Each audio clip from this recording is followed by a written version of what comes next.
किसी भी धर्म के धर्मगुरु रहे हैं, आप उनका इतिहास उठा के पढ़िएगा, वो उन्होंने कभी अपने बारे में नहीं सोचा। यह देश की आज़ादी के योद्धा अगर 1857 से 1947 तक रहे हो, उन्होंने अपने बारे में नहीं सोचा, उन्होंने देश के बारे में सोचा। उसी तरह उसी क्रम में एक भूतपूर्व सैनिक के रूप में जिन्होंने देश के लिए भी अपनी सेवाएं दी और आज वो समाज के लिए और आप सब के लिए इस एकेडमी को चला करके और वो आप सबको बढ़ाने के लिए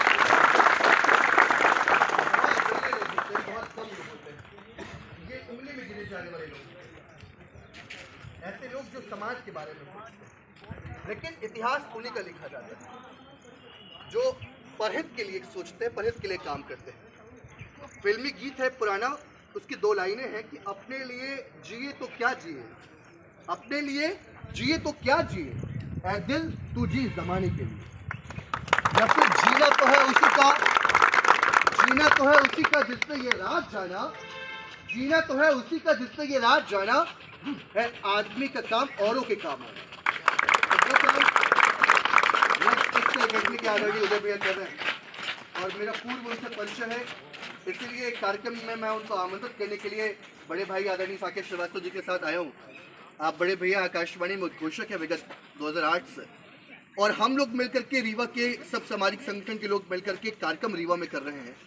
स्थानीय कृष्णराज के पूरे ऑडिटोरियम में, आप सबने देखा होगा ऑडिटोरियम, 29 जुलाई को कार्यक्रम है और वो कार्यक्रम इसलिए भी महत्वपूर्ण है, इसलिए भी वैचारिक है क्योंकि आप सब किसी न किसी लक्ष्य को प्राप्त करने के लिए इस लक्ष्य अकेडमी में आए हैं। हो सकता है कोई पीएससी की तैयारी कर रहा हो, कोई पुलिस में जाना चाहता हो, अलग अलग क्षेत्र के लोग यहाँ पर तैयारी करने के लिए आते हैं। अभी मैं जब सम्मान समारोह में आया था तो बहुत सारे लोग पुलिस विभाग में चयनित हुए थे इस एकेडमी के, और ये गौरव की बात थी, उसमें बच्चे भी थे और बच्चियाँ भी थी। तो हो सकता है बहुत सारे लोग आप हैं। जब आप इंटरव्यूज फेस करोगे किसी भी फील्ड में तो एक क्वेश्चन उसमें आता है, मीसा क्या है या आपातकाल क्या है। बहुत कम यूथ जानता है, हम लोग भी हो सकता है हम लोग ना जानते रहे, लेकिन हम लोग इसलिए जान पाए या पढ़ पाए या समझ पाए या अध्ययन कर पाए क्योंकि हमारे पिताजी स्वयं मीसाबंदी हैं। 1975 में जब देश में आपातकाल लगा, तात्कालीन हुकूमत ने आपातकाल लगाया, उस समय पूरे देश को जेल बना दिया गया था। जो भी सरकार के खिलाफ बोलता उसको जेल में डाल दिया जाता। अभिव्यक्ति की स्वतंत्रता खत्म हो गई थी, नागरिक स्वतंत्रता खत्म हो गई थी, प्रेस पर सेंसरशिप लग गई थी। अब जो जितने भी प्रेस के दफ्तर हैं उनमें लाइट गोल कर दी गई थी ताकि अखबार निकल पाए और सरकार के खिलाफ कोई लिख ना पाए, कोई पत्रकार। वो दौर ऐसा था जब लोकतंत्र पूरा खत्म हो गया था और 19 महीने वो लोकतंत्र खत्मे में रहा। 1975 के 25 जून से लेकर के मार्च 1977 तक 1.5 साल इस देश में इमरजेंसी लगी थी। उस दौर में लोकतंत्र को बचाने के लिए सरकार के खिलाफ आवाज बुलंद करके जो लोग 1.5 साल जेल में रहे, ऐसे लोकतंत्र सेनानियों का सम्मान समारोह का कार्यक्रम रीवा में आयोजित है राजकपूर ऑडिटोरियम। ये कार्यक्रम विंध्य क्षेत्र के मीसाबंदियों का सम्मान समारोह है। मीसाबंदियों ने इसलिए कहा जाता है क्योंकि आपातकाल में वो जिस एक्ट के तहत गिरफ्तार हुए थे उस एक्ट का नाम था Misa, maintenance of internal secretary act. आप लोगों ने अगर पढ़ा होगा, इसका हिंदी रूपांतरण है आंतरिक सुरक्षा अधिनियम। उस अधिनियम के तहत ये लोग जेल में गिरफ्तार हुए थे। उसमें आज जो जीवित लोग हैं, जैसे 90 वर्ष के रीवा के कौशल सिंह जी हैं, इटाहा में रहते हैं, ऐसे सतना, सीधी, शहडोल, रामपुर, बगलान, तमाम जगह के जो लोग जेल में रहे, यातनाएं सहे, आड़ा बेड़ी सहे, वो लोग स्वयं उस कार्यक्रम में उपस्थित होंगे। 29 तारीख को अपने अनुभव साझा करेंगे।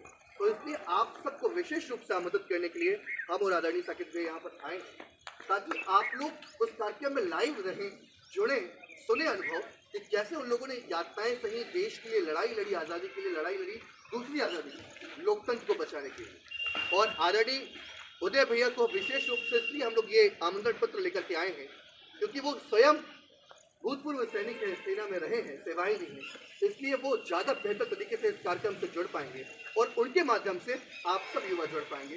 इसलिए आप सबको विनम्र आमंत्रण भैया से यहाँ बीच में आ जाए और आप जाकर के उनको निमंत्रण भेज करें। आप ही आ जाइए।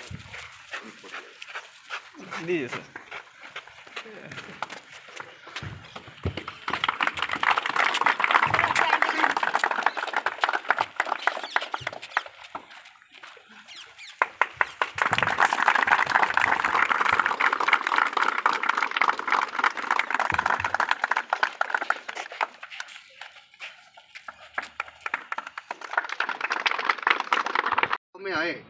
कि हमें किस डट के उसका सामना करना है कि ये चांद सितारे सूरज मेरे साथ में रहे, ये चांद सितारे सूरज मेरे साथ में रहे जब तक तुम्हारा हाथ मेरे हाथ में रहे।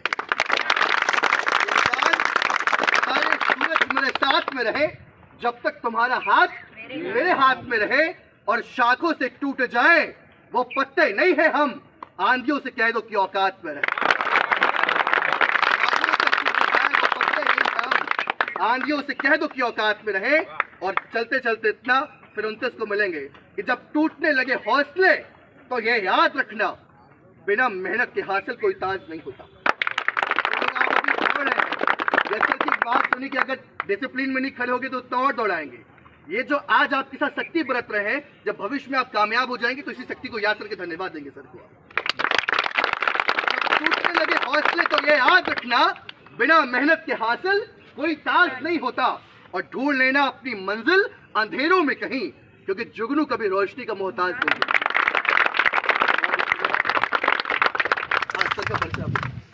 आप विंध्य पूर्व सैनिक कल्याण संगठन रीवा में एक्टिव है, आप उसके कोषाध्यक्ष। भारत माता की, भारत माता की, भारत माता की, वंदे मातरम।